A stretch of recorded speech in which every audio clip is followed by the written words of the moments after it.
Very good afternoon to all of you guys. I hope आप सभी अच्छे होंगे गाइस।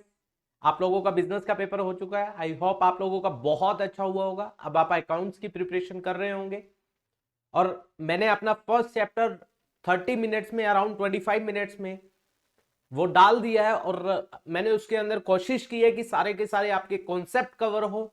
आई होप जिन्होंने देखा होगा उनको ये वीडियो पसंद आई होगी। आज हम आप लोगों के लिए सेकेंड चैप्टर लेकर आ रहे हैं, जिस चैप्टर का नाम है change in profit sharing ratio, जो कि एक बहुत इंपॉर्टेंट चैप्टर है, जिसके बेसिस पर फिर आप थर्ड चैप्टर बहुत इजीली कर सकते हो, admission of a new partner. तो गाइज ये चैप्टर बहुत इंपॉर्टेंट रहने वाला है। मैं ज्यादा टाइम वेस्ट नहीं करूंगा क्योंकि आपके एग्जाम डेज चले हुए हैं, आप लोगों का अकाउंट्स का एग्जाम है, तो मैं सीधा आपके चैप्टर की तरफ चल रहा हूं गाइज। देखिए तो चैप्टर का नाम क्या है, change in profit sharing ratio. Profit sharing ratio में चेंज हो रहा है किसके बीच में, पार्टनर्स के बीच में। मतलब कोई पार्टनर ना तो आ रहा है ना जा रहा है, केवल उनकी प्रॉफिट शेयरिंग रेशो में क्या हो रहा है, चेंज हो रहा है। तो गाइज ये चैप्टर आज हम डिस्कस करने वाले हैं आप लोगों के साथ कि इस समय अगर गाइज चैप्टर का मतलब क्या है कि अगर प्रॉफिट शेयरिंग रेशो में चेंज हो रहा है तो उनकी अकाउंटिंग कैसे की जाएगी, ये आपको समझना है। तो हम क्विकली इस चैप्टर को करते हैं।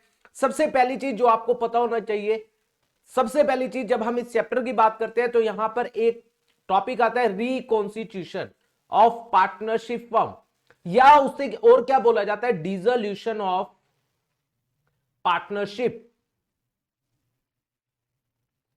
Guys dissolution of partnership, I am not talking about किसके बारे में, dissolution of partnership firm. Guys दोनों अलग अलग है, यस भैया दोनों अलग अलग है, बहुत अलग अलग है। Yes guys reconstitution of partnership firm या डिसोल्यूशन ऑफ पार्टनरशिप सेम बात है। इसका मतलब है कि हमारा पुराना एग्रीमेंट खत्म हो रहा है और नया एग्रीमेंट एग्जिस्टेंस में आ रहा है। लेकिन डिसोल्यूशन ऑफ पार्टनरशिप फर्म का मतलब क्या है, फर्म ही बंद हो रही है, फर्म को हम क्लोज डाउन कर रहे हैं। That is the meaning of dissolution of partnership firm.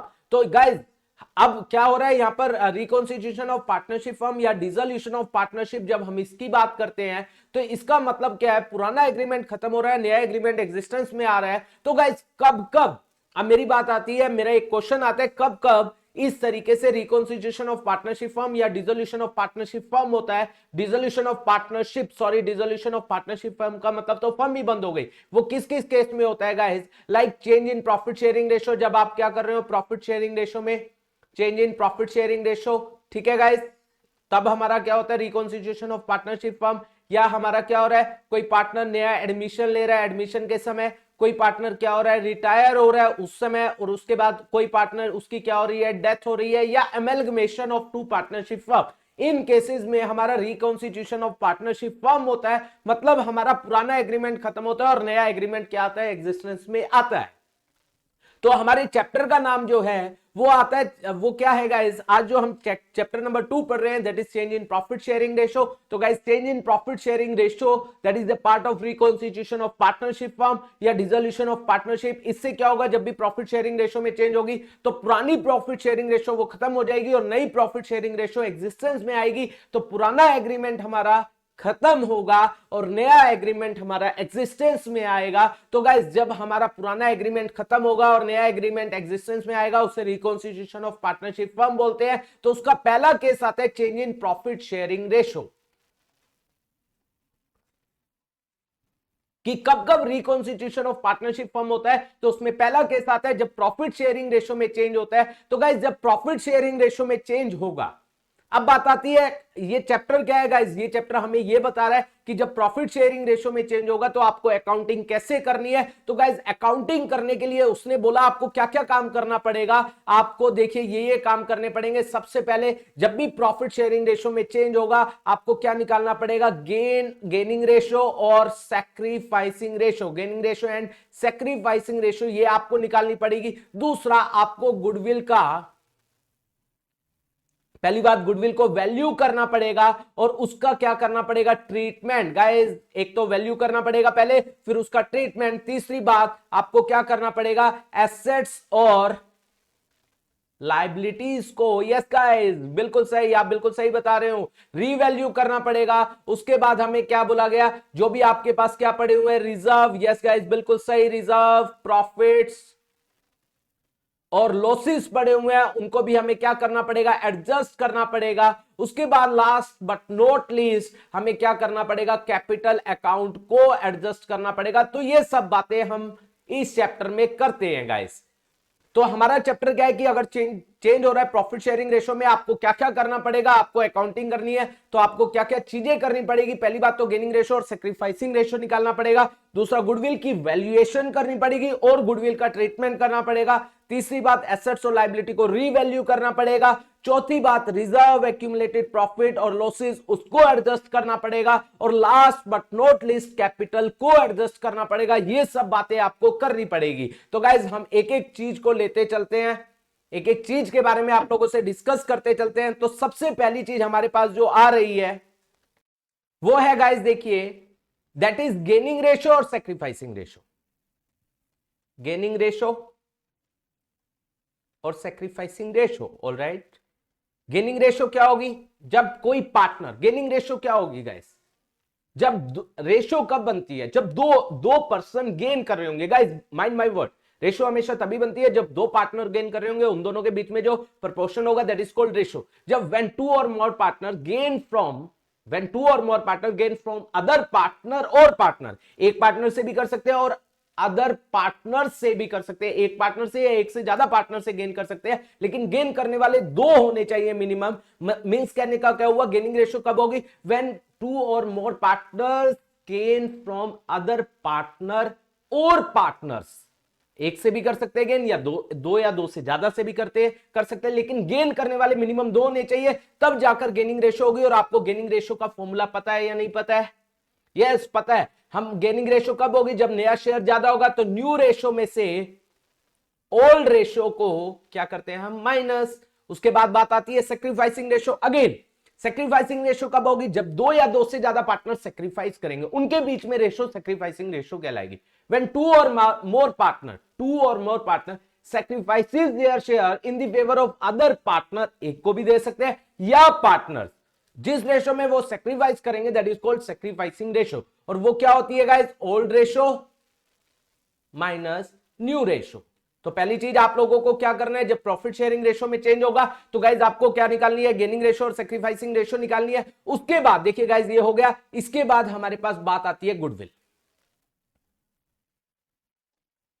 हम गुडविल के बारे में डिस्कस करते हैं कि गुडविल क्या होता है। जब प्रॉफिट शेयरिंग रेशो होती है, प्रॉफिट शेयरिंग रेशो में चेंज होता है तो हमें क्या करना पड़ता है, गुडविल को वैल्यू करना पड़ता है, उसका ट्रीटमेंट करना पड़ता है। गुडविल का मतलब क्या होता है, गुडविल का मतलब होता है गाइज गुड नेम, अच्छा ना, जिसके कारण आज तक की मेहनत के कारण हम फ्यूचर में ज्यादा प्रॉफिट कमाने वाले हैं। That is the meaning of goodwill, that is only due to goodwill. तो क्या बोला जाता है कि जो गुडविल है हम उसको at the time of reconstitution value करते हैं। तो यहां पर दो बातें आती है गाइज, मेन इंपॉर्टेंट बात कर रहा हूं मैं गाइज, यहां पर दो चीजें आती है। एक गुडविल कौन सी होती है गाइज, परचेज गुडविल। एक गुडविल होती है सेल्फ जनरेटेड गुडविल। गाइस क्या बोला जाता है, एज पर सेक्शन 26 हमारा क्या, सॉरी अकाउंटिंग स्टैंडर्ड 26 क्या कहता है, अकाउंटिंग स्टैंडर्ड 26 क्या कहता है कि हम गुडविल को अपनी बुक्स के अंदर तभी दिखाते हैं जब उसके लिए मनी और मनी वर्थ पे करते हैं। मतलब जिसके लिए हम पे करते हैं तभी बुक्स में आएगा, अदरवाइज वो बुक्स में आता नहीं है। तो सेल्फ जनरेटेड गुडविल हमने खुद बनाई है, हमने इसके लिए पे नहीं किया, तो गुडविल को हम इसको अपनी बुक्स के अंदर दिखाते नहीं है। माइंड माई वर्ड्स गाइस, ये इंपॉर्टेंट है। अब बात आई गाइस, जब रिकॉन्स्टिट्यूशन होता है, जब क्या होता है, प्रॉफिट शेयरिंग रेशो में चेंज होता है। अगेन क्या हो रहा है गाइस, कोई भी परचेज नहीं हो रही है गुडविल, तो इसीलिए वहां पर जब हम गुडविल का ट्रीटमेंट करते हैं तो गुडविल को कहीं भी दिखाता नहीं है। हम क्या करते हैं केवल, गाइस अब आपको समझ आएगा, जिन बच्चों को नहीं समझ आया आज तक, हम क्या करते हैं, क्योंकि वो सेल्फ जनरेटेड गुडविल है, हम उसकी वैल्यू तो लगा रहे हैं भाई, इतनी हमारी है, हम वैल्यू लगा रहे हैं on the basis of average profit and all, value हमने लगाई, लेकिन गुडविल को हम बुक्स में नहीं दिखा रहे हैं, गुडविल अकाउंट वर्ड यूज नहीं कर रहे हैं। क्यों नहीं कर रहे हैं, क्योंकि ये सेल्फ जनरेटेड गुडविल है। हम केवल क्या कर रहे हैं, जो पार्टनर गेन कर रहा है उसको डेबिट कर रहे हैं, क्योंकि वो क्या करेगा, फ्यूचर में ज्यादा प्रॉफिट करेगा, लेकिन वो उससे बिलोंग नहीं करता है। हम क्या करते हैं, सैक्रिफाइसिंग पार्टनर, हम गेनिंग पार्टनर को तो क्या कर देते हैं, डेबिट, और टू में क्या कर देते हैं, सैक्रिफाइसिंग पार्टनर, जिसने सैक्रिफाइस किया उसको हम क्रेडिट कर देते हैं। यहां पर गुडविल कहीं भी क्या नहीं होता है, शो नहीं होता है। That is the reason behind it कि क्योंकि वहां पर सेल्फ जनरेटेड गुडविल होता है। आई होप ये बात आपको समझ आई होगी, यहां तक क्लियर हुआ होगा। तो गाइज यहां पर एक बात और आपको यहां से पता होनी चाहिए कि जब हम क्या करते हैं रिकॉन्स्टिट्यूशन की बात आती है, तो जो पार्टनर क्या कर रहा है, गेन कर रहा है, गेनिंग पार्टनर को जितना वो गेन कर रहा है गुडविल की वैल्यू के अकॉर्डिंग, उसको हम क्या करते हैं, डेबिट करते हैं, गेनिंग पार्टनर को डेबिट करते हैं, और दिया किसको जाता है, सैक्रिफाइसिंग पार्टनर को। क्यों दिया जाता है, मैं बस एक लाइन में खत्म कर रहा हूं। क्योंकि गाइज जब क्या किया जाता है, जब भी कभी भी रिकॉन्स्टिट्यूशन होता है गाइज, आज तक की मेहनत, मान लीजिए आप और मैं पार्टनर है, हमने आज तक मेहनत की, उसका बेनिफिट हमें फ्यूचर में मिलने वाला है, दैट इज कॉल्ड गुडविल। तो आज तक की मेहनत का फल हमें फ्यूचर में मिलेगा, मान लीजिए 2 साल 3 साल, तो वो आज तक की मेहनत के कारण है। मान लीजिए आज तक हमारी रेशो थी 1:1, तो उसका फल जो है फ्यूचर में अगले 2 सालों में मिलने वाला है, तो वो बिलोंग करता है हम दोनों से आधा आधा, क्योंकि हमारी रेशो क्या थी, आधी आधी। अब आपकी रेशो हो गई, हम दोनों की फ्यूचर में रेशो हो गई है 2:1। सुनना ध्यान से, अब 2:1 हो गई है, मेरी 2 हो गई है, आपकी 1 हो गई है, मतलब 2/3 1/3। अब फ्यूचर में प्रॉफिट होंगे, मान लीजिए पास्ट की एफर्ट के कारण, अब फ्यूचर में मुझे 2/3 मिलेगा, आपको क्या मिलेगा, 1/3। आप बोलोगे भैया ऐसे कैसे हो सकता है, how that can be possible, मेहनत तो हम दोनों ने आधी आधी की थी, लेकिन आप फल ज्यादा लेकर जा रहे हो। तो इसीलिए क्या किया जाता है, ये कॉन्सेप्ट आता है कि हमें गुडविल को वैल्यू करना पड़ेगा, ताकि आज तक की मेहनत का फल जो फ्यूचर में मिलने वाला है उसको आज ही एडजस्ट किया जा सके, ताकि आपको जो कम मिल रहा है आपको पहले ही आज ही दे दिया जाए, ताकि ना तो आपको प्रॉफिट हो ना लॉस हो, ना ही मुझे प्रॉफिट हो ना लॉस हो। इसलिए हम गेनिंग पार्टनर को डेबिट करते हैं और सेक्रीफाइसिंग पार्टनर को क्रेडिट करते हैं। तो गाइस ये कैसे आया गेनिंग और सेक्रीफाइसिंग, जो हम पहले कॉन्सेप्ट में कर चुके हैं, गेनिंग रेशो और सेक्रीफाइसिंग रेशो निकालेंगे, उससे पता चल जाएगा कि कौन पार्टनर, क्योंकि अब देखो, अब हमारी रेशो थी 1:1, अब हो गई है 2:1, मैं गेन कर रहा हूं, आप सेक्रीफाइस कर रहे हो, तो हमें पता चल गया कि मैं गेन कर रहा हूं और आप सेक्रीफाइस कर रहे हो, तो मुझसे लिया जाएगा गुडविल का पैसा, क्योंकि फ्यूचर में मुझे प्रॉफिट ज्यादा मिलेंगे, लेकिन वो बिलोंग करते पास्ट की एफर्ट के कारण, इसलिए मुझसे लिया जाएगा और आपको दिया जाएगा, क्योंकि फ्यूचर में आपको प्रॉफिट कम मिलने वाले हैं। तो ये बात होती है गुडविल की। अब बात आती है गाइस, देखो ये तो हमने ट्रीटमेंट पढ़ा, गुडविल का ट्रीटमेंट कैसे होता है, ठीक है। अब हम बात करें गुडविल को वैल्यू कैसे किया जाता है, गुडविल की वैल्यूएशन। गाइस बहुत इंपॉर्टेंट टॉपिक है गुडविल की वैल्यूएशन। अब इसके मेथड्स है, गुडविल को वैल्यू कैसे किया जाता है। अब इसके मेथड्स है गाइस, देखिए एक है हमारा एवरेज प्रॉफिट मेथड, इसी में ही एक और आता है वेटेड एवरेज प्रॉफिट मेथड, ठीक है, मैं ये भी डिस्कस करूंगा। दूसरा आता है सुपर प्रॉफिट मेथड, तीसरा आता है कैपिटलाइजेशन मेथड, ठीक है गाइस। तो सबसे पहले वी आर टॉकिंग अबाउट, जो हम बात कर रहे हैं, सबसे पहले किसकी बात कर रहे हैं गाइस, सबसे पहले we are talking about average profit method. ये क्या कहता है, इसकी हेल्प से हमें गुडविल निकालनी है। तो वो क्या कहता है, गुडविल कैसे निकलेगी गाइस, गुडविल कैसे निकलेगी, एवरेज प्रॉफिट मल्टीप्लाई बाय में number of year purchase. Guys what is the meaning of number of year purchase, ये वो है, जैसे मैंने अभी एग्जांपल दिया था, आज तक हमने मेहनत की जिसका बेनिफिट हमें 2 साल, अगले 2 सालों तक मिलने वाला है, तो ये 2 साल जो है that is called number of year purchase, समझ आया। और एवरेज प्रॉफिट, एवरेज प्रॉफिट क्या कहता है कि जो आज तक हमारे प्रॉफिट हुए उनका पिछले सालों का एवरेज, मान लीजिए हम बोलते हैं 3 इयर्स का एवरेज लेना है, तो इस साल जो प्रॉफिट हुए वो उससे पिछले साल, उससे पिछले 3 सालों का ले लिया और उसको हमने एवरेज कर लिया। एवरेज प्रॉफिट क्यों लिया जाता है guys, why it is to be taken, क्योंकि हम ये कहते हैं कि फ्यूचर में जो हम प्रॉफिट कमाने वाले हैं, जो हमने एवरेजली आज तक कमाया है, हम ये, क्योंकि हम फ्यूचर के प्रॉफिट को तो कंफर्म ये नहीं बोल सकते इतना कमाएंगे, वो तो तभी पता चलेगा जब अगला साल पूरा होगा। हम केवल एक प्रेडिक्शन कर रहे हैं कि हमें एक गुडविल की वैल्यू लगानी है। हम ये कह रहे हैं भैया आज तक मेहनत की है, उसका बेनिफिट हमें 2 साल, अगले 2 साल तक मिलने वाला है। अब हम ये क्या कहना चाह रहे हैं कि अगले 2 साल तक हम कितना प्रॉफिट कमाएंगे, वो तो अगले 2 साल जब होंगे एक्चुअल में तब पता चलेगा, लेकिन जब हम क्या कर रहे हैं, रेशियो में चेंज कर रहे हैं, तो हम प्रिडिक्शन करते हैं हम, ताकि क्या हो, जो पार्टनर फ्यूचर में गेन करे उससे आज ही ले लिया जाए और जो पार्टनर फ्यूचर में कम मिले उसको आज ही दे दिया जाए, ताकि ना तो किसी को प्रॉफिट हो ना किसी को लॉस हो। तो हम क्या कर रहे हैं, हम एवरेज निकाल रहे हैं। मान लीजिए 3 साल का है, 3 साल का एवरेज ले लेंगे, 5 साल है 5 साल का ले लेंगे, 7 साल का पिछले 7 साल का बोला है उसका एवरेज, उतने सालों से डिवाइड करके एवरेज आ जाएगा। अब एवरेज निकालते समय guys, mind my words, average निकालते समय आपको बहुत ध्यान रखना है, क्या ध्यान रखना है कि एवरेज निकालते समय क्या बोला गया, क्योंकि एवरेज प्रॉफिट क्या कहता है कि आप क्यों ले रहे हो कि मैं फ्यूचर में अगले सालों में इतना प्रॉफिट मुझे लग रहा है कि मैं कमा लूंगा। हम एक गुडविल की प्रिडिक्शन कर रहे हैं, तो वो कहता है कि भैया जो आपके क्या है, नॉन ऑपरेटिंग एक्सपेंस है, क्योंकि आप बिजनेस की बात कर रहे हो। कह रहे नॉन ऑपरेटिंग एक्सपेंस और नॉन ऑपरेटिंग इनकम्स को आपको क्या नहीं करना है, कंसीडर नहीं करना है। मान लीजिए पिछले सालों में कोई ऐसे क्या है आपके एक्सपेंस और इनकम है, अगर एक्सपेंस है वो माइनस हो चुके हैं उस प्रॉफिट में, उसको ऐड बैक कर दीजिए, और इनकम है वो ऐड हो चुकी है, उनको माइनस कर दीजिए। लाइक आपकी लॉटरी लग गई पिछले साल, हम बिजनेस कर रहे हैं हम दोनों, हमारी एक लॉटरी लग गई, उससे इनकम आपकी बढ़ गई। कह रहे भैया ये बिजनेस का नहीं है, ये बार बार ये थोड़ी है अगले दोनों साल भी लॉटरी लगेगी, इज इट पॉसिबल? नहीं गाइस। तो वो कह रहे वो इनकम ऐड हो गई है, उसको माइनस कर दीजिए। अगेन आपने क्या किया हुआ है, आपका बिजनेस है, आपने एक साथ में रेंट पे एक प्रॉपर्टी दी हुई है गाइस, वो बिजनेस के कारण नहीं है। कह रहे बिजनेस से रिलेटेड एक्सपेंस और इनकम आपको लेने हैं, अदर नहीं लेने हैं, नॉन ऑपरेटिंग नहीं लेने हैं।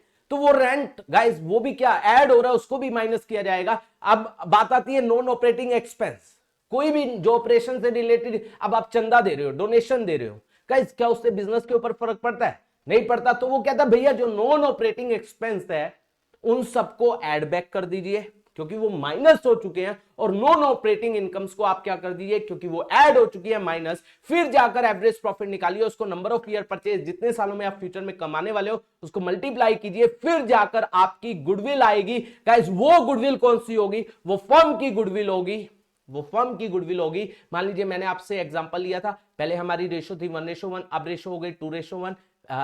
1:1, मैं ए हूं आप बी हो, भैया आप तो बी हो, नहीं गाइस चलो मैं मान लेता हूं मैं तो ए हूं। चलो पहले रेशो, अब हम क्या निकाल रहे हैं, गेन और सेक्रीफाइस 1/2 - 2/3 कितना हो गया 6, कितना हो गया गाइस ये 3 - 2, नहीं नहीं नहीं 1/2 - 2/3, ये आ गया 6, ये आ गया 3 - 2, तो 1/6 मैंने क्या किया गाइस सेक्रीफाइस।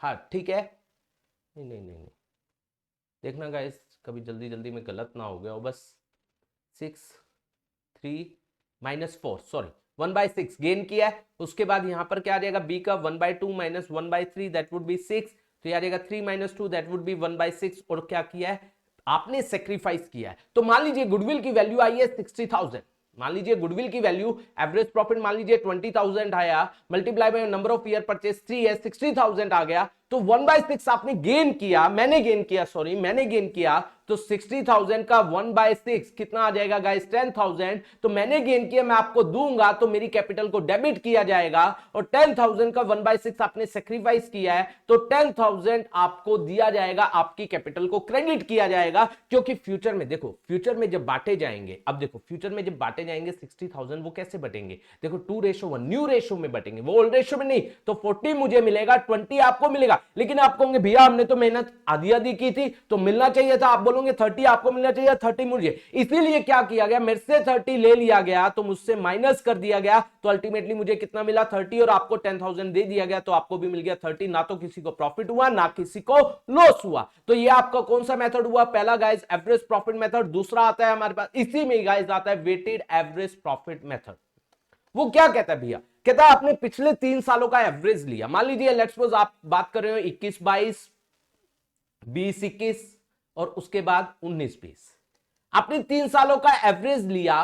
कह रहे भैया आपने तीनों को इक्विवेलेंट मान लिया, लेकिन यह गलत है कि आपने 21-22 को भी इक्वल वेट दे दिया, इसको भी इक्वल दे दिया, इसको भी इक्वल। कह रहे ये गलत है, आपको सबसे ज्यादा, आपका प्रॉफिट सबसे ज्यादा लिंक किससे करेगा, यस गाइस इससे करेगा, तो इसको ज्यादा वेट देनी चाहिए। मान लीजिए आपका यहां प्रॉफिट हुआ है 50, यहां पर हुआ है 60, यहां पर हुआ है 30, आपको आपने क्या किया एवरेज में तो सबको इक्वल वेट दे दिया, 50 60 कितना हो गया 110 और 30 कितना हो गया 140 डिवाइड बाय 3, आपका एवरेज निकाल दिया। लेकिन कह रहा है भैया एक्चुअल में तो देखा जाए कि आपको ज्यादा वेट किसको देना चाहिए, जो आपका नियरेस्ट है, आपको इसको 3 वेट देना चाहिए, इसको 2, इसको 1, इसको मल्टीप्लाई करके जो भी आएगा 150 120 और 30, इसको टोटल करेंगे और डिवाइड करेंगे वेट से, तब जाकर ये हमारा क्या आएगा, वेटेड एवरेज प्रॉफिट मेथड से हमारा वेटेड एवरेज प्रॉफिट आएगा। और गाइस अगेन इसमें भी क्या बात बोली जाती है, इसमें भी ये बात बोली जाती है कि अगर कोई हमारी नॉन ऑपरेटिंग एक्सपेंस और इनकम है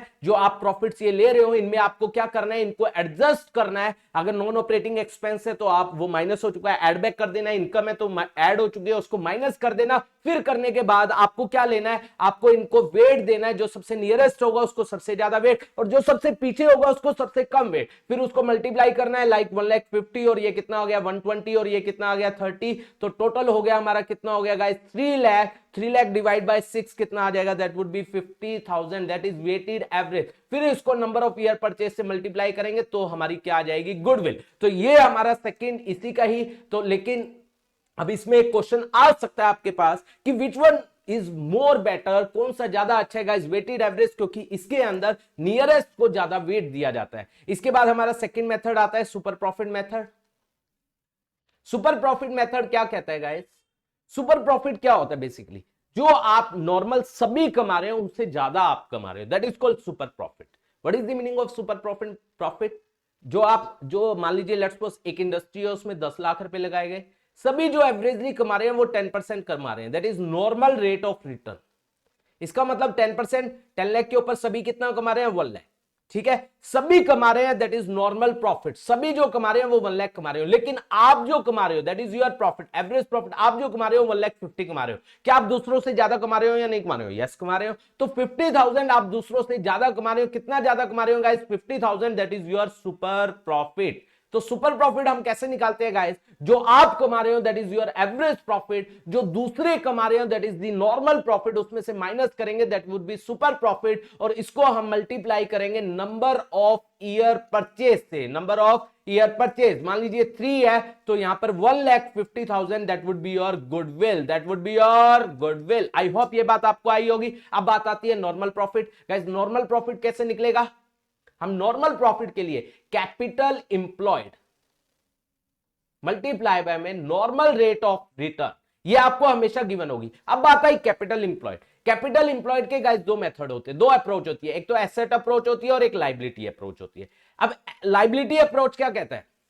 लाइबिलिटी अप्रोच क्या कहता है? जो भी आपने कैपिटल लगाई है प्लस रिजर्व्स, जो भी आपके क्या है रिजर्व्स, इसमें से आपको क्या नहीं लेना है गाइस? वो कहता है कि आपको क्या नहीं लेना है इसमें से। आप लेट्स सपोज अगर हम बात करें, थोड़ा सा आपने शायद कंपनीज में ये डिस्कस भी किया हो कि जो हमारे इन्वेस्टमेंट होती है नॉन ऑपरेटिंग इन्वेस्टमेंट जिसे हम बोलते हैं, जिसे आप नॉन ट्रेड भी बोलते हो, नॉन ट्रेड इन्वेस्टमेंट, जो बिजनेस से रिलेटेड इन्वेस्टमेंट नहीं है, आपको उनको क्या करना पड़ेगा? हटाना पड़ेगा। आपको उनको क्या करना पड़ेगा? माइनस करना पड़ेगा। और दूसरी बात आपको और क्या माइनस करना पड़ेगा गाइस? एक तो नॉन ट्रेड इन्वेस्टमेंट हो गई, दूसरी बात आपको गुडविल जो है वो गुडविल भी माइनस करनी पड़ेगी, और तीसरी बात आप लोगों को जो हमारी कौन सी फिक्टिशियस एसेट्स होती है, जो नाम मात्र की एसेट्स होती है, उनको भी क्या करना पड़ेगा? माइनस करना पड़ेगा। मतलब आपको क्या करना पड़ेगा गाइस?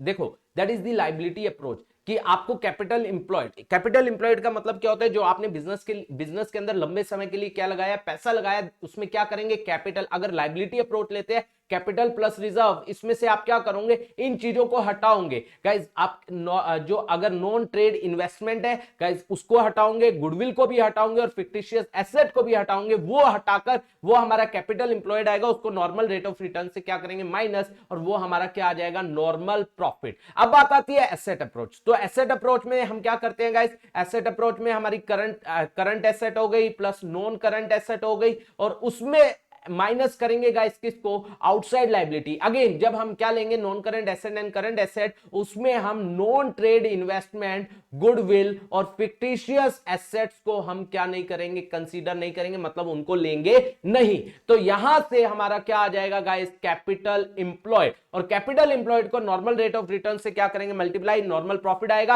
एवरेज प्रॉफिट जो आप कमा रहे हो, जो आपके द्वारा कमाया जा रहा है, फिर उसमें से माइनस करेंगे। अगर आप ज्यादा कमा रहे हो और दूसरा नॉर्मली कम कमाया जा रहा है तो आपका सुपर प्रॉफिट आएगा, उसको नंबर ऑफ ईयर परचेज से क्या करेंगे? मल्टीप्लाई। आई होप यहां तक आप लोगों को सारी बात क्लियर हुई होगी। अब हमारे पास थर्ड मेथड आ रहा है। देखिए अब थर्ड मेथड क्या आ रहा है हमारे पास? That is capitalization method. Capitalization method में गाइस दो मेथड है हमारे पास। कैपिटलाइजेशन मेथड में दो मेथड है गुडविल कैलकुलेशन के, एक तो सुपर प्रॉफिट मेथड और एक एवरेज प्रॉफिट मेथड। अब देखिए एवरेज प्रॉफिट मेथड की बात करें तो हमारे पास क्या गिवन होगा गाइस? हमारे पास एवरेज प्रॉफिट गिवन होगा। एवरेज प्रॉफिट जो हम कमा रहे हैं वो गिवन होगा, या हमें बोला होगा 5 सालों का दिया हुआ प्रॉफिट, उसका एवरेज निकालेंगे, निकल जाएगा। एवरेज प्रॉफिट के बेसिस पर हम क्या निकालेंगे? इस एवरेज प्रॉफिट को कमाने के लिए हमें कितनी कैपिटल की जरूरत है, इसे बोला जाएगा। हम क्या निकालेंगे? Capitalize value of average profit. इस एवरेज प्रॉफिट को कमाने के लिए कितनी कैपिटल चाहिए, that is average profit divide by, मान लीजिए एवरेज प्रॉफिट 10,000 कमा रहे हो, नॉर्मल रेट ऑफ रिटर्न 10% है, इसका मतलब 1 लाख आपको कैपिटल चाहिए या नहीं, तो average profit divide by normal rate of return multiply by में 100, तो ये आपकी क्या आ जाएगी, capitalize value of average profit. मतलब 10,000 कमाने के लिए एवरेज प्रॉफिट, उस 10,000 एवरेज प्रॉफिट को कमाने के लिए मान लीजिए आपको कितनी चाहिए, 1 लाख, ये आया 1 लाख, इतनी कैपिटल की जरूरत है। और आपने जो कैपिटल इंप्लॉयड आपने जो लगाई हुई है गाइस, मान लीजिए आपने लगाई हुई है 80,000, गाइस अब बताइए आपको चाहिए 1 लाख कैपिटल, लगाई हुई है आपने 80, इसका मतलब कम कैपिटल लगाकर भी आप उतना प्रॉफिट कमा रहे हो, तो इसका मतलब आपकी गुडविल होगी। तो गुडविल कितनी आ जाएगी, 1 लाख में से 80 को क्या करेंगे माइनस, तो 20,000 आपकी क्या आ जाएगी, गुडविल। तो ये आपका कौन सा मेथड हुआ, एवरेज प्रॉफिट मेथड। इसके बाद आता है सुपर प्रॉफिट मेथड, ये बहुत इजी है गाइस, आप सुपर प्रॉफिट निकालोगे, सुपर प्रॉफिट मैंने बता दिया, सुपर प्रॉफिट डिवाइड बाय में normal rate of return multiply by में 100, और वो आपकी क्या आ जाएगी गाइस, गुडविल आ जाएगी। तो ये आपका कौन सा मेथड हुआ, third method, that is your capitalization method. तो ये गाइस, ये आप लोगों ने क्या पढ़ा, आपने गुडविल को वैल्यू करना सीखा, गुडविल की वैल्यूएशन कैसे होगी ये आपने सीखी, और ट्रीटमेंट मैं आपको बता चुका हूं। गुडविल को वैल्यू करने के बाद जो ये वैल्यू आएगी गाइस पूरी फर्म की आएगी, उसके बाद आप गेन और सेक्रीफाइस निकालोगे, जो गेन कर रहे हो उसको, मान लीजिए मैंने 1/6 गेन किया था, तो वैल्यू आई कितनी, लेट्स सपोज 60,000, गुडविल की वैल्यू आई 60,000, किसी भी मेथड से हमने किया, मैंने क्या किया था 1/6 गेन, और आपने क्या किया था 1/6 सेक्रीफाइस। तो ट्रीटमेंट कैसे होगा, तो आपने 60,000 गेन किया, तो इसका मतलब 10 मैंने सॉरी गेन किया 60,000, 1/6 गेन किया, तो 10,000 मेरी कैपिटल डेबिट हो जाएगी और 10,000 आपकी कैपिटल क्रेडिट हो जाएगी, that would be your treatment. I hope ये बात आपको समझ आई होगी। तो हमारा सेकंड चीज हुई, पहली चीज क्या हुई, गेन और सेक्रीफाइस, दूसरी चीज हुई गुडविल, तीसरी आती है गाइस एसेट्स और लाइबिलिटीज को क्या करना, रीवैल्यू करना। यस गाइस, जब भी क्या होगा, रिकॉन्स्टिट्यूशन होगा, चाहे वो पार्टनर आ रहा है जा रहा है, चेंज हो रही है रेशो में, डेथ हो रही है, तो हम एसेट्स और लाइबिलिटीज को क्या करते हैं, रीवैल्यू। क्यों करते हैं गाइस, सीधी सी बात है, मान लीजिए आप और मैं पार्टनर है, हमने एक एसेट पहले 10 लाख की खरीदी थी, आज उसकी वैल्यू 1 लाख हो गई है, आप मुझसे 10, आज आप छोड़कर जा रहे हो, लेट्स सपोज आप छोड़कर जा रहे हो, रेशो में चेंज हो रहा है, आप मुझसे 10 लाख के अकॉर्डिंग मांगोगे या 1 करोड़ के अकॉर्डिंग, 10 लाख के अकॉर्डिंग, वाह वाह वाह, बहुत बढ़िया। नहीं गाइस, मैं मेरी जगह मैं हूंगा तो मैं तो 1 लाख के अकॉर्डिंग मांगूंगा, क्योंकि अगर हम आज मार्केट में बेचने जाएं तो 1 करोड़ की वो बिकेगी, तो आप भी 1 करोड़ की क्या मांगोगे, वो एसेट के अकॉर्डिंग अपना हिस्सा मांगोगे। तो क्या बोला जाता है, जब भी रेशो में चेंज होता है तो हम एसेट्स और लाइबिलिटीज को, जो भी एसेट्स है हमारी, कोई भी एसेट्स है उनको क्या किया जाएगा, रीवैल्यू, उससे जो प्रॉफिट और लॉस होगा, गाइस क्लियर है, एज वेल एज लाइबिलिटी को भी क्या किया जाएगा, रीवैल्यू, उससे भी जो प्रॉफिट और लॉस होगा गाइस, इनसे जो भी हमारा प्रॉफिट और लॉस होगा गाइस, वो आज हमारा ओल्ड पार्टनर्स में, किसमें गाइस, ध्यान से, ओल्ड पार्टनर्स में उनकी ओल्ड प्रॉफिट शेयरिंग रेशो में क्या कर दिया जाएगा, डिवाइड कर दिया जाएगा। गाइज ये क्या किया जाएगा, मैं दोबारा रिपीट कर रहा हूं कि जो हमारी एसेट्स है, जो लाइबिलिटीज है, जो बुक्स के अंदर अपीयर हो रही है, उसमें जो भी प्रॉफिट और लॉस होगा वो बिलोंग करता है ओल्ड पार्टनर से, ओल्ड रेशो में। तो क्या किया जाएगा, उससे जो भी प्रॉफिट और लॉस होगा उसे ओल्ड पार्टनर्स में, ओल्ड रेशो में क्या कर दिया जाएगा, डिवाइड कर दिया जाएगा। इसके बाद हमारे पास नेक्स्ट टॉपिक आता है गाइस, फोर्थ, हमारे पास कोई भी रिजर्व्स है, एक्यूमुलेटेड प्रॉफिट्स हैं और लॉसेस है। गाइस पहली बात तो मैं बात करता हूं रिजर्व, एक्यूमुलेटेड प्रॉफिट और लॉसेस। रिजर्व में हमारे कौन से आते हैं, basically workman compensation reserve, revaluation, sorry revaluation तो हो गया, workman compensation, investment fluctuation reserve, contingency reserve, reserve fund, journal reserve. Guys मैं अगर contingency reserve, reserve fund, general reserve या एक्यूमुलेटेड प्रॉफिट्स की बात करूं गाइस, ये सब रिजर्व किस में से बनाए जाते हैं, आज तक के, मान लीजिए आज रेशो में चेंज हो रहा है, हमारी रेशो थी 1:1, हम दोनों ने आधा आधा इन रिजर्व के अंदर डाला होगा, अब रेशो मान लीजिए 2:1 हो रही है।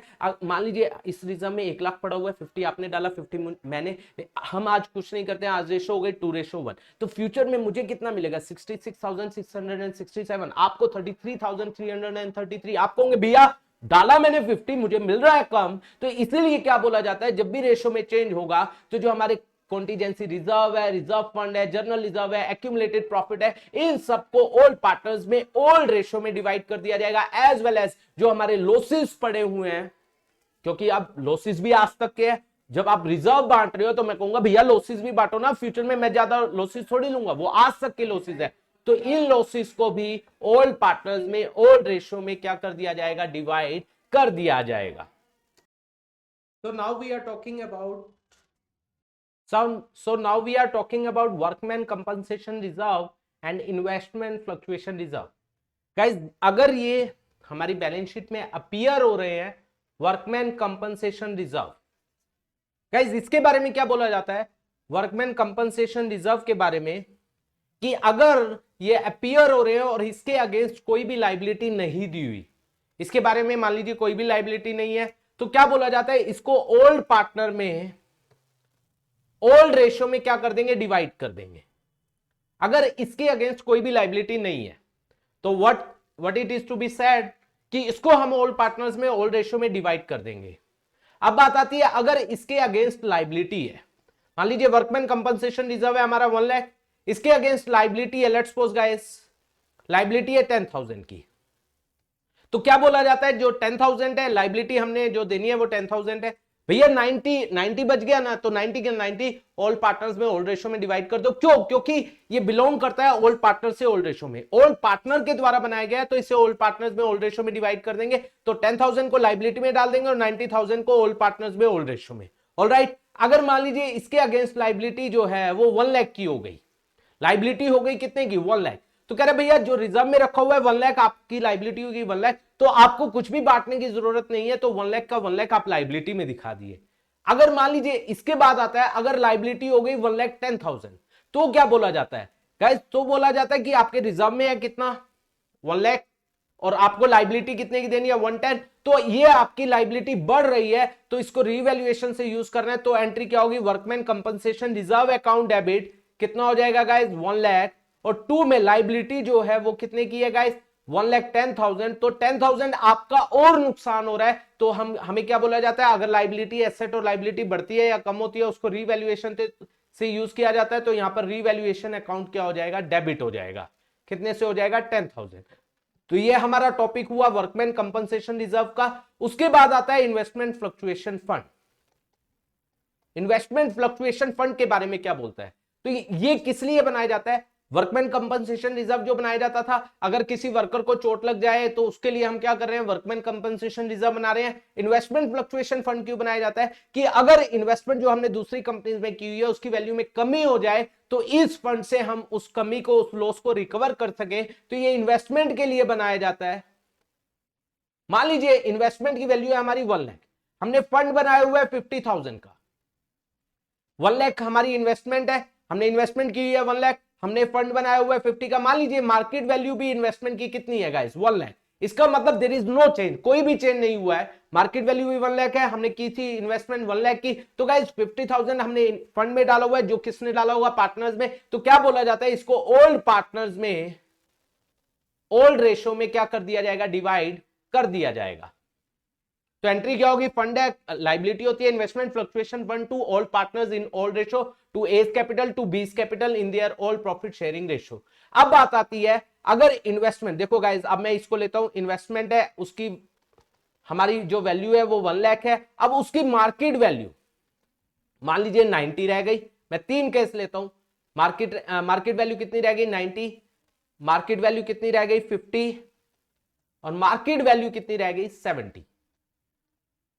ठीक है, 3 केस ले रहा हूं, 90 रह गई, 50 रह गई, 70। अगर 90 रह गई, देखो वैल्यू थी कितनी 1 लाख, 90 रह गई, 10,000 कम हो गई, तो फंड कितने का बनाया हुआ है 50, तो क्या बोला गया 50 का फंड है, 10,000 का नुकसान है, ये फंड में से यूज कर दो, बाकी 40,000 को ओल्ड पार्टनर्स में ओल्ड रेशियो में क्या कर दो, डिवाइड कर दो। ऑलराइट गाइस, अब मान लीजिए मार्केट वैल्यू रह गई 50, तो 1 लाख है, 1 लाख की मार्केट वैल्यू रह गई 50, तो कितने का लॉस हो गया 50, फंड कितने का बनाया हुआ है 50, तो 50 का 50 किस में यूज हो जाएगा, लॉस में यूज हो जाएगा, कुछ भी पार्टनर्स में क्या नहीं होगा, डिवाइड नहीं होगा। अब मार्केट वैल्यू रह गई कितनी 70 तो वही हो गया, सॉरी 30 ले लेते हैं इसको, मैंने गलत लिख दिया 30, तो गाइस क्या हो गया, इसका मतलब लॉस कितने का हो गया 70, हमारा फंड कितने का है गाइस 50, तो 20,000 का और लॉस हमें हो गया, तो एंट्री क्या होगी guys, investment fluctuation fund account debit.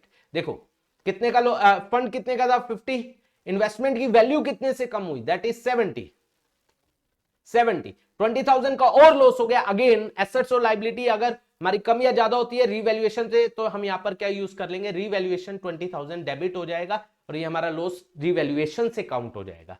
इसके बाद अगला टॉपिक आता है, ये तो अभी आपने बात की कि इन्वेस्टमेंट की वैल्यू इक्वल है या कम हो रही है। अगर इन्वेस्टमेंट की वैल्यू बढ़ रही है, इन्वेस्टमेंट है 1 लाख की और वैल्यू हो गई, मार्केट वैल्यू जो हो गई 1,50,000 कितनी भी हो गई, तो क्या होगा, और इन्वेस्टमेंट फ्लक्चुएशन फंड है हमारा 50। तो गाइस देखो, इन्वेस्टमेंट फ्लक्चुएशन फंड का यूज किसके लिए होता है, अगर वैल्यू कम हो केवल उसके लिए यूज होता है। अब वैल्यू कम नहीं हुई है, बढ़ गई है, पहले तो इसको क्या करेंगे, ओल्ड पार्टनर्स में ओल्ड रेशो में डिवाइड, क्योंकि इसका यूज हुआ नहीं है। दूसरा, अब 50,000 बढ़ रही है तो डेफिनेटली ये हमारे लिए क्या होगा, रीवैल्यूएशन करते समय एसेट की वैल्यू बढ़ रही है तो हम एंट्री क्या करेंगे, रीवैल्यूएशन अकाउंट डेबिट, यही होगा। नहीं guys, investment account debit, investment की वैल्यू बढ़ाएंगे 50,000, 2 में क्या होगा, रीवैल्यूएशन, रीवैल्यूएशन का आपको क्या हो रहा है, प्रॉफिट, इसे भी ओल्ड पार्टनर्स में ओल्ड रेशो में, तो रीवैल्यूएशन 2 क्या हो जाएगा, old partners in old ratio. तो कहने का मतलब क्या हुआ,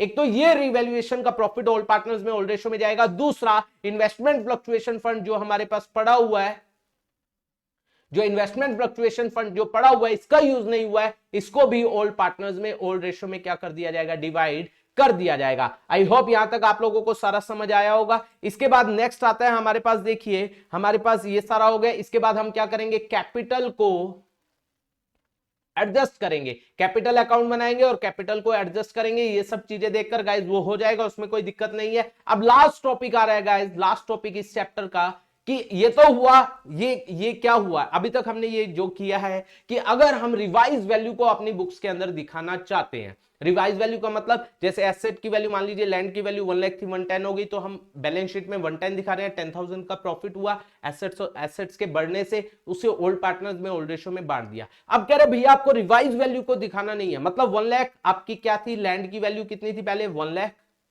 अब कितनी हो गई है, 1,10,000। मतलब वो क्या कह रहा है, अभी तक तो हमने क्या किया, 1 लाख थी, 1,10,000 हो गई, 10,000 का प्रॉफिट हुआ, प्रॉफिट हमने क्या किया, ओल्ड पार्टनर्स में ओल्ड रेशो में दिखा दिया और बैलेंस शीट में भी हमने रिवाइज वैल्यू को दिखा दिया। अब क्या कह रहा है, लैंड की वैल्यू है कितनी, 1 लाख, और एक्चुअल वैल्यू जो हमने रिवैल्यूएशन की तो 1,10,000 हो गई। कह रहे लेकिन आपको बैलेंस शीट के अंदर उसको कितने में दिखाना है गाइस, 1 लाख को दिखाना है। तो अगर ऐसा होता है कि हम बैलेंस शीट में पुरानी वैल्यू को ही दिखाना चाहते हैं, जैसे हम क्या करते हैं गाइस, गुडविल का ट्रीटमेंट याद होगा, अभी मैंने बताया गुडविल का ट्रीटमेंट हम क्या निकालते हैं, गेन और सैक्रिफाइस, उसी तरीके से इन सब का क्या किया जाएगा, ट्रीटमेंट, गेन और सैक्रिफाइस निकालकर, जैसे यहां पर 10,000 है हमारा, 10,000 को क्या करेंगे, गेन और सैक्रिफाइसिंग की रेशो में डिवाइड कर देंगे। मान लीजिए आपका 1/6 आपने क्या किया था सैक्रिफाइस, मैंने 1/6 क्या किया था गेन, तो 10,000 का 1/6 मैंने सैक्रिफाइस किया था, तो ये आ जाएगा कितना, जो भी आएगा 1666, ऐसे ही आएगा 0.67,